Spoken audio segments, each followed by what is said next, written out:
Hi, everybody. My name is Todd Schul. I serve as the lead learner for the SCEA Center for Educator Wellness and Learning. We call ourselves Cool. You can learn everything you need to know about Cool on our website at cool.us. That's CEWL.us. And of course, we are brought to you in part by a grant from the National Education Association. And of course, I mentioned we are the SCEA Center. And if you are interested in joining our movement at the SCEA, you can go to jointhescea.org. Well, over the past couple of weeks, there has been a lot of information shared, and I've even shared some of this information on social media about some of the potential challenges that some of our students may face in terms of immigration and ICE. You know, we've heard about ICE raids and things like that, and a lot of this information went out, and there was some confusion over what might be just causing unnecessary panic, or what might we may actually need to know as educators to ensure that we are first of all in alignment with the law, but also protecting our students and their families. So since I'm not an expert on that, I thought we would reach out to some folks who know more about this and who are connected to those communities. And so I reached out to Deborah Alvarado at the Hispanic Alliance. She's their director of programs and network engagement. And she agreed to come on the show to talk to us a little bit about this and share her insights. So without further ado, here is Deborah Alvarado. How are you doing, Deborah? Good. Thank you for having me today. Is there anything else before we start our conversation that you'd like folks to know about you and your background? I'll share a little bit about Hispanic Alliance, but myself, I'm from Puerto Rico, and I have been in the Greenville area for about 16 years, product of Modern High School, in USC Upstate. And I've been with the organization for about 8 years. So happy to talk a little bit about Hispanic Alliance, what we are doing, and also answer questions regarding what's been going on in our community. So let's do that real quickly. Tell us a little bit about the Hispanic Alliance. Of course. So we are a nonprofit organization. We're actually celebrating our 15th year. So we're celebrating Quinceañera this year. We are all about connecting people, resources, programs. We are that bridge of communication between the Hispanic community and everything that our South Carolina Upstate region has to offer. Most of our work revolves in four areas, which are health, education, financial stability, and legal access. We call those our community teams. And they are 100% volunteer led, where we implement, execute programs for the community based on the community needs. So every year can be a little bit different, just like this year will be very different as to what we normally offer. But we tackle everything from personal finance workshop, business entrepreneurship workshop. We do active living activities, citizenship workshop, community resource fair. We have done college fair as well. Every Friday for the school year, we are doing lunch and learns in Greenville County schools, where we go to different high schools and we tailor our lunch and learn based on the school needs. So we go and talk with high school students, whether it is about scholarship, career readiness, how to apply for college, stories of success. It truly changes depend on which school we attend. But in a year basis, we're connecting with about 500 to 600 students in Greenville County Schools through that program. In addition, in talking about education, we have our program that is called Student Dreamers Alliance, or better known in the community as SDA, which is a leadership accelerator program for juniors and seniors that are in Berea and Carolina High School. So we have a group of 24 students that are part of this program 1 year long. If you're familiar with the Aspen Institute, or even more local in like Leadership Greenville, it is a product very similar to those, but designed for our high school juniors and seniors, Hispanic descent. And we work with them for a year when it comes to advocacy and leadership, communication. And even after they finish this school year with us. They are part of the SCEA alumni network. I mean, right now, our first class is graduating from college. So we're having conversations with them about resume building and looking for jobs and careers. So it is a program that is going now into its ninth year.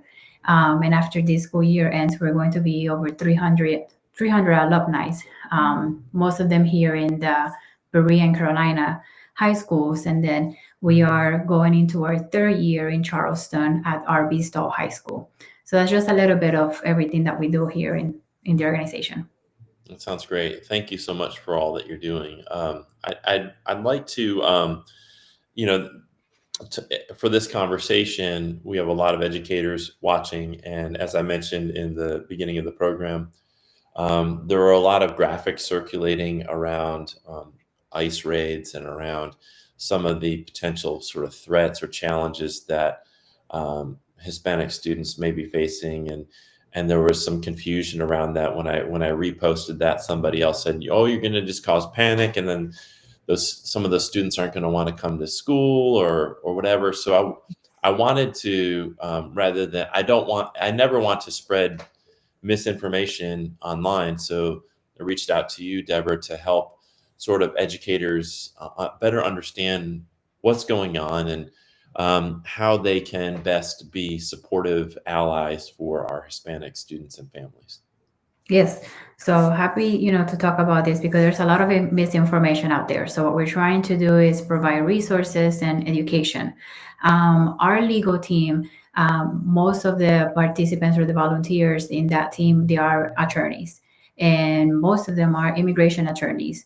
So we are having conversations now pretty much on a daily basis. Our team is meeting on a weekly basis so that we can further discuss what are some immigration updates and policies that are taken into effect that we need to let our families know. And we're providing all of this information, whether it is through our social media.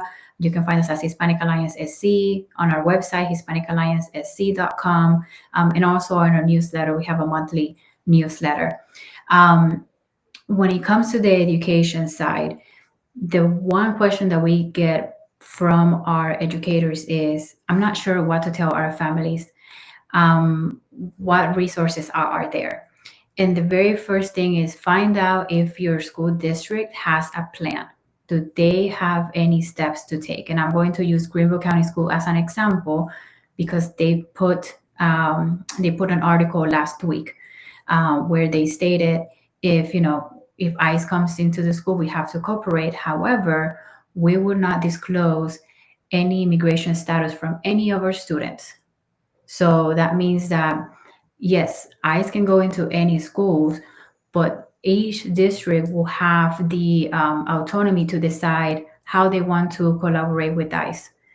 Whether it is by just, hey, give me the letter that you have, or if you're looking for someone specific, chances are that the school will not allow that simply because they cannot disclose information from a specific student if they're underage. I'm not an attorney, so I'm not doing any type of legal advice, but I am going to talk about what has been discussed and what we're doing in our community conversations. Kids need to go to school. They have to go to school. If they don't go to school, parents are going to get in trouble because they're going to end up going into court. And that is the very last thing that the parents will want to do, especially if you're in a mixed household where your students, you might have some citizen students, some DACA recipients, or some undocumented students, and parents are undocumented. We don't want to put them in that situation where they have to go to court. So please do encourage your families and your students to continue to go to school. School is a safe place for our students. And a lot of times it is the one place that they have a lot of stability. So we want to continue for our students to have that stability in school. If we know that at home there might be some fears that they may be going through or that families may be going through. So I highly recommend find out what is your school district plan. If they don't have a plan, we do have on our website some steps that you can take, some resources. We have red cards, and I'll talk about red cards in just a second. We have Know Your Rights handouts, what to say, what not to say. We also have monthly meetings, legal team meetings that are open to the public. So any educator, if your lunchtime is at 12 p.m., the first Wednesday of every month from 12 to 1, we have a legal team meeting. If you have any questions, you can ask the attorneys. And if it's something a little bit more private about a specific situation, you can email me and I'll be more than glad to connect you with an attorney. They are doing everything that they can in their power to answer all the questions, because again, we want to make sure that we are educating our families, our educators about what is going on. Policies are changing in a day by day situation, if you want me to be very honest. So we can be talking about this right now, and maybe next month things may change again. But for now, again, find out what is the plan for your school district. Another question that we're getting a lot from educators are if birthright citizenship change. And the answer is no. If you have any students that were born in United States and parents are undocumented, the citizenship status for that student has not changed. You still have a US citizen student. That has not changed. And there has been a lot of confusion about that. So we keep repeating it because we want to make sure that both, teachers and students understand that if you were born in United States, your birthright citizenship has not changed. Right. That means that you still have access to a lot of scholarships. And that's why I'm going to mention that a lot of people, a lot of students are like, well, apparently I'm not a citizen anymore, so I cannot do FAFSA. Yes, you can do FAFSA. There is no barrier for you to do FAFSA if you still have your social security. Um, there's still questions about parent information on FAFSA. We're still trying to figure that out. So hopefully, when we have more information, Todd, I would love to share it with you so that you can share with the team. But for students that have citizenship status that has not changed, please continue to go to school. Please continue to apply for college, for your FAFSA, and any type of other scholarships that you have access to. What you had mentioned that the districts would have some autonomy.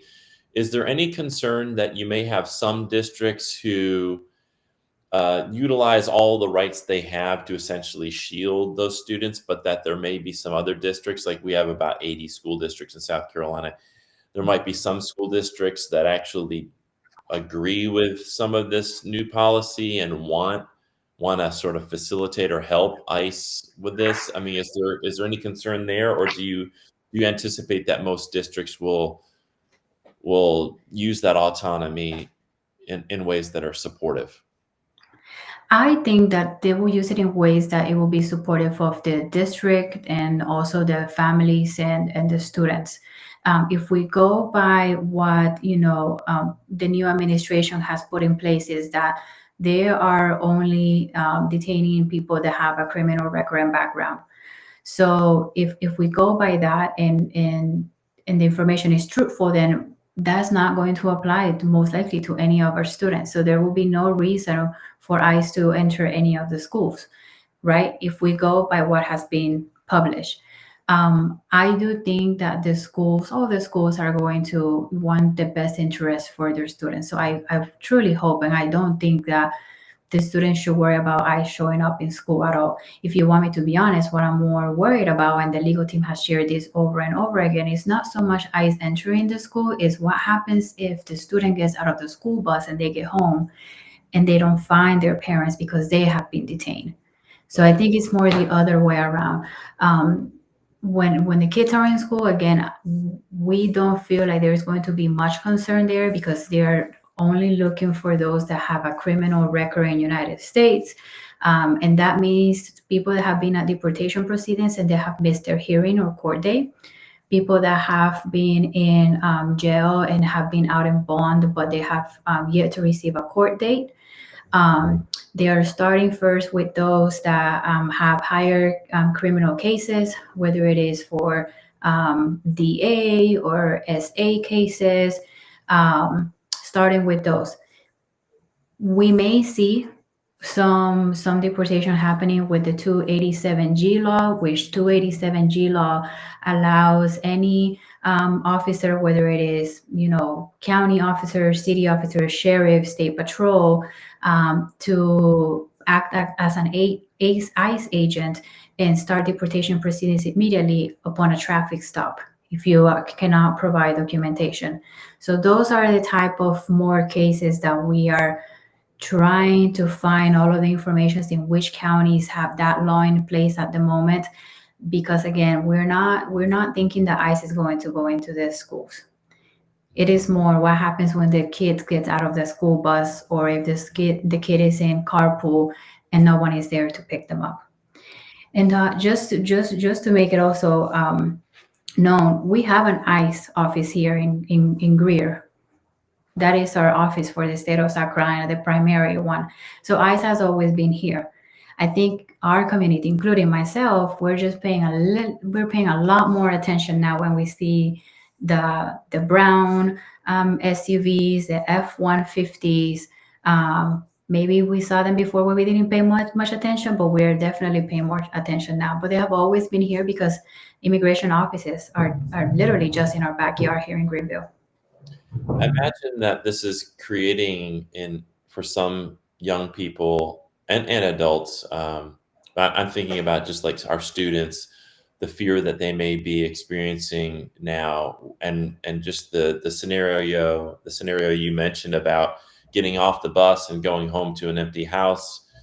Even though that may not happen, the idea that now it could probably generates a lot of fear. What are some ways that educators can support their students as they navigate the next few years, and some of the fears that they may have around, even if it's not them, their immediate family being or their people in their community that they're close to being impacted by these new policies? One, always stay informed. What are the latest immigration updates and policies that are in place? Hispanic Alliance is always going to be able to provide those. We're going to post those on our website, on our newsletters as well. And I say this because we want to avoid it. I think this is going to happen. It might happen. No, we're going to stay informed. So always stay informed, and let's avoid creating fear for students. But also at the same time, make sure that you know who's your student in the classrooms. Do you know their legal status, or do you know their family situation at home?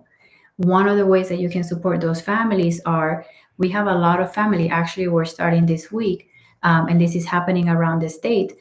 A lot of nonprofit organizations and grassroots groups are mobilizing power of attorney clinics. And this is to help out our parents that have students, that have children here, that if something were to happen, if I need to go back to my home country, if I get deported, this is what I want to happen with my kids. Who can take them to school? Who can enroll them in school? Who can take them to the doctor? Do I want my children to stay here because they are American citizens, or do I want someone to take them back to my home country because I want to, be with my family again? So provide that information to the families, whether it is through the system that your, district uses, or if you have a parent meeting. Hey, this is why a power of attorney is important. And this is how it can benefit in the school setting. So if you have a power of attorney, this is going to allow whoever is that individual to pick them up from school. If you need to move to a different school because now I'm taking care of your children, and I'm no longer assigned to that school zone, and I need to move them to another one, this legal document will allow me to do that. So that is one aspect, one action that a lot of parents are taking. Hispanic Alliance here in Greenville County, we are starting to conduct power of attorney clinics, and this is going to happen all year. We're doing our very first one this week, but this will happen many other times. I know Charleston is also getting ready to do one in March, and they're going to have several also through the year. Same happening in Columbia, Aiken, Spanberg, and we're trying to go into other areas of the state. But we are going to need the support from our educators to educate the families as to, this is how in the school setting a power of attorney is going to support you. So that's going to be very helpful for the families in the aspect of like, what can I do to protect my children and to keep them safe in the school, and also educators. And then when it comes to kids going home and not having someone, having a preparedness plan. And later this week, it will be on our website. But we are working on a handout that it can be printable, so any of their educators can print them out and hand it to their students or to the families. But it's going to have line by line the name of the student, medications. If you get home and I'm not here, this is the person that you call. And it's just helping the families navigate through those resources. A lot of our families may not have access to internet. A lot of our families that do have access through the internet is through the phone. They don't have a laptop, they don't have an iPad. Some of them are isolating. We have families that are not going into work because they're scared of getting pulled over and starting deportations proceedings. So we need to become those sources of information for families. So I think, if we can unite educators, community leaders to be that village for the family, we are going to really support them in many ways. Excellent. Thank you. There's a lot of very practical advice in what you're doing, and I think it's really important for us in the midst of this ongoing issue for us really to be clear on what our plans are going to be, and so that we can respond effectively instead of chaotically. Um, One of the things that I've been concerned about, and I don't know if you have any data or anecdotes to share, has there been an uptick in sort of bullying or sort of racist or bigoted threats or insults or whatever rhetoric towards Hispanic students in South Carolina? I don't have data. I would say that we have received calls and comments from different schools or parents. And I think this is the perfect way to remind our educators that, when we are in the classroom, we have to leave our political views aside, right? We are here to protect, we're here to educate, we're here to serve. And I say that with the kindness coming from my heart. That's what we're here to do. Same in my position in nonprofit. I'm here to serve, I'm here to educate, I'm here to be a resource. We have received comments of teachers saying comments to students or to parents, and students not wanting to stay in the school or sending a quick text to to their parents like, pick me up, our teacher said this, I'm not sure if I'm safe. Or you know if you don't have an American passport, you're not coming into the school. We have definitely heard some comments from different people around the state.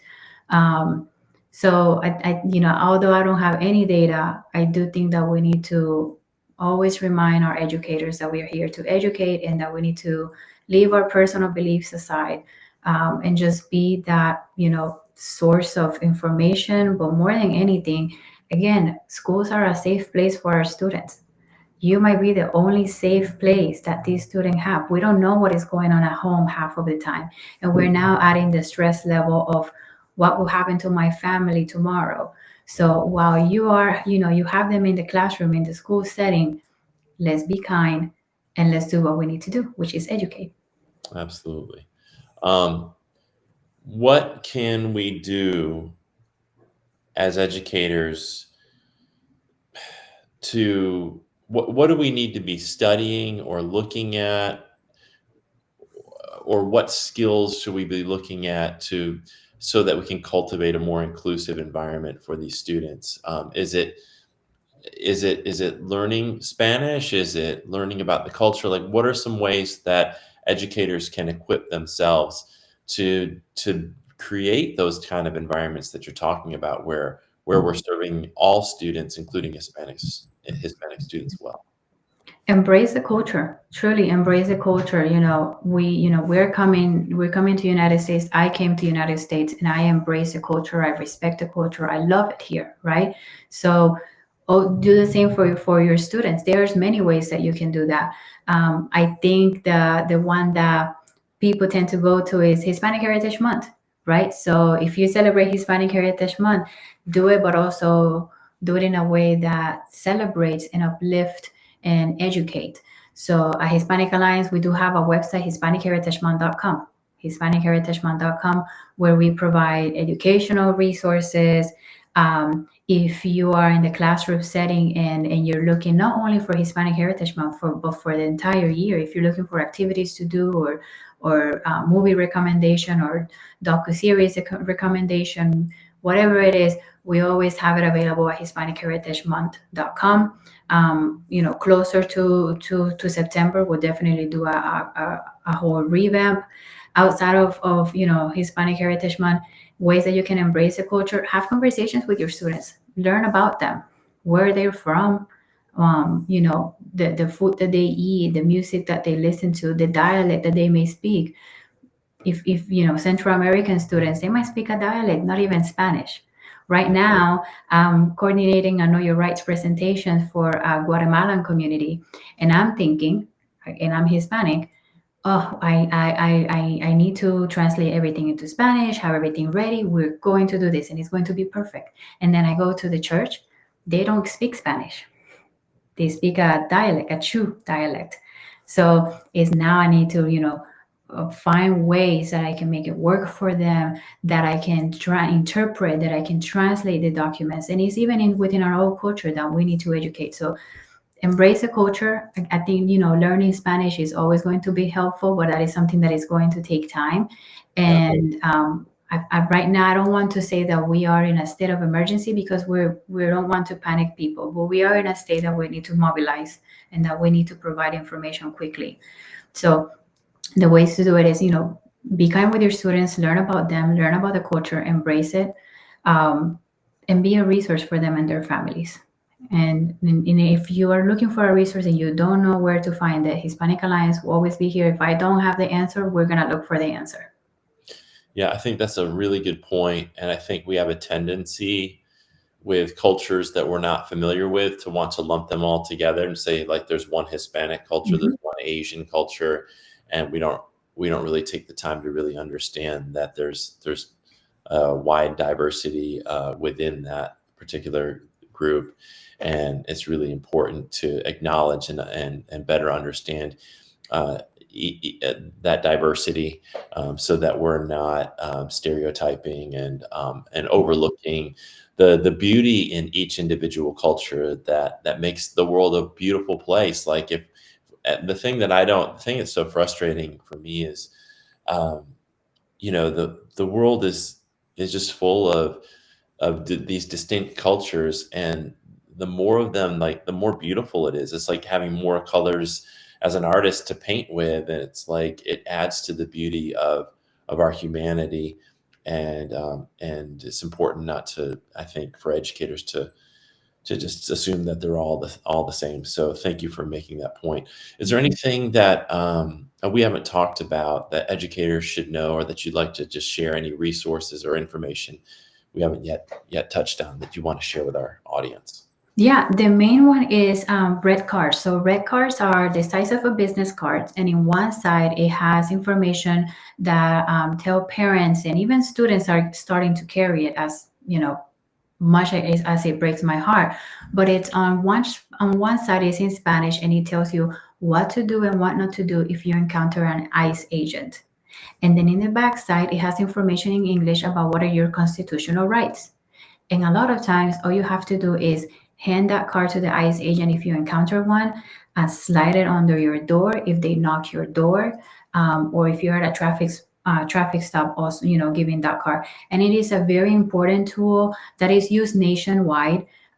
Because a lot of times, even if you encounter an ICE agent, there are ways that you can protect yourself. In this red card truly is the easiest way for families to grasp it. So we have a printable version on our website, and we are also ordering 20,000 cards. If you are in the upstate area, we're getting those cards next week, and I'll be happy to coordinate delivery. I'm in the Greenville area.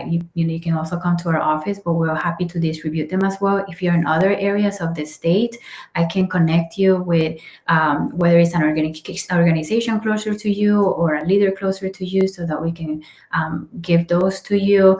And also, there is a website that I don't know if they're still taking orders, but Immigration Legal Resource Center was placing order for free.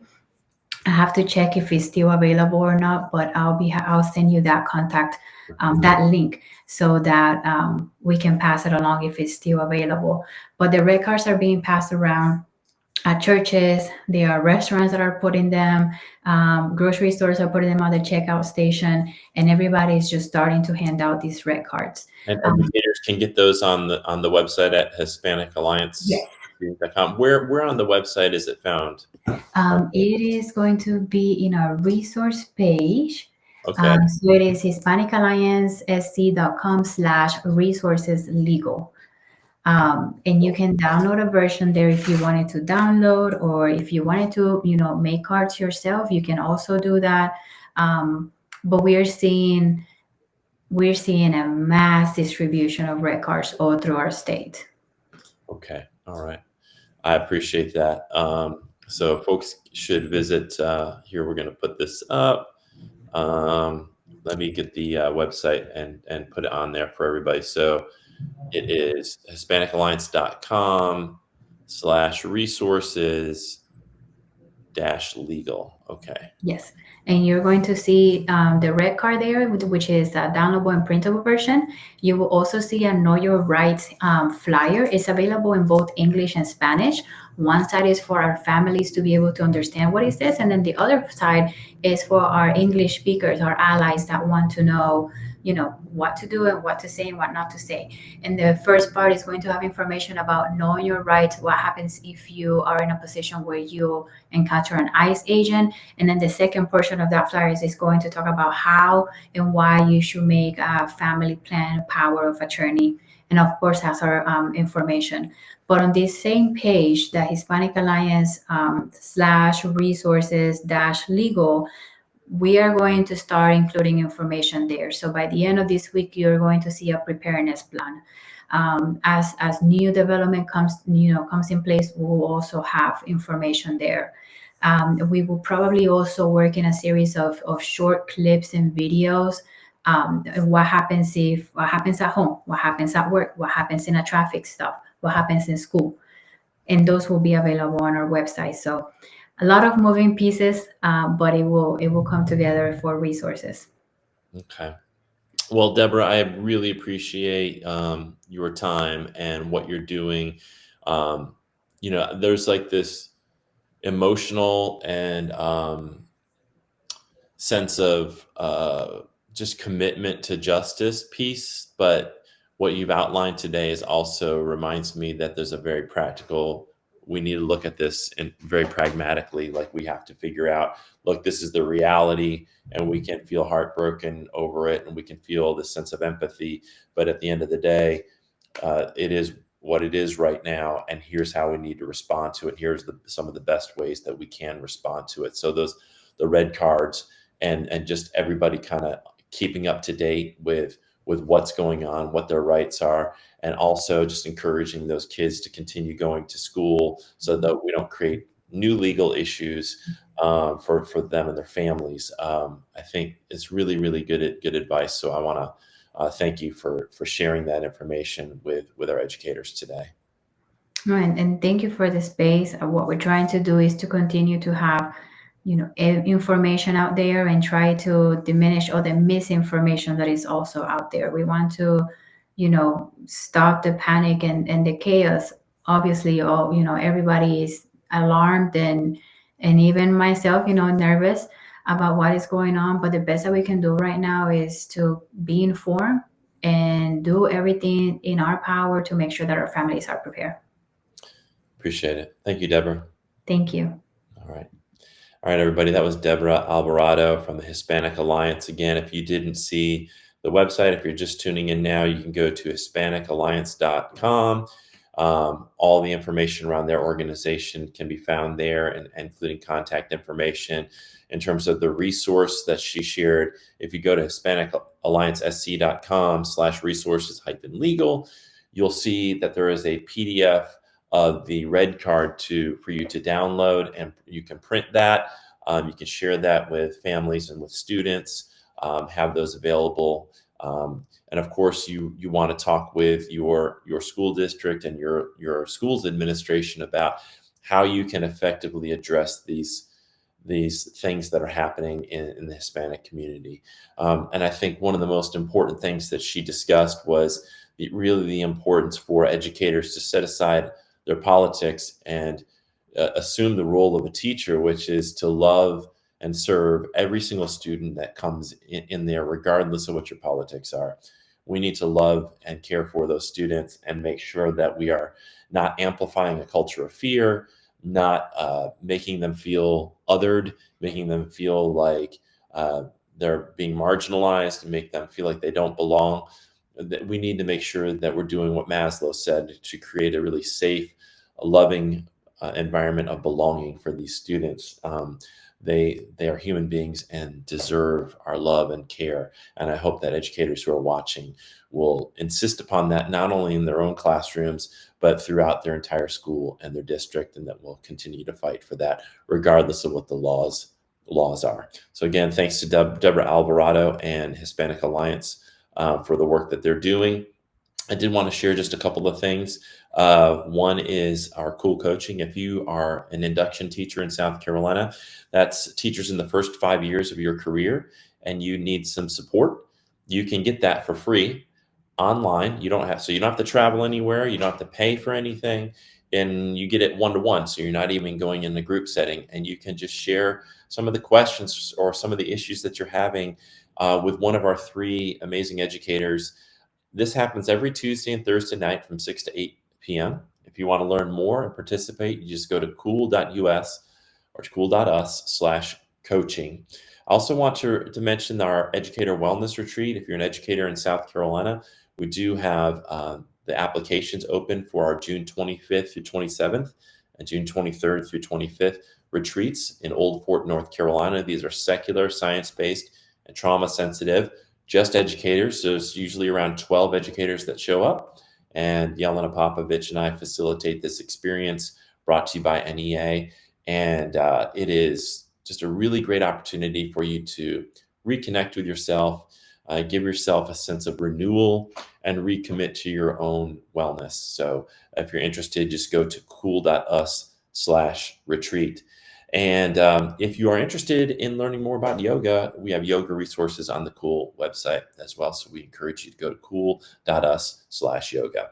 Again, thanks to Deborah Alvarado and the Hispanic Alliance. Thank you for tuning in. Please help us support all of our students in our public schools. And thank you for what you do for our students. If you want to learn more about Cool and what we do at Cool, all you have to do is go to the website cool.us. And if you are interested in joining our movement to create the kind of schools that all students and teachers deserve, we encourage you to join our association at jointhescea.org. We'll see you on our next live stream. Until then, thank you so much for watching.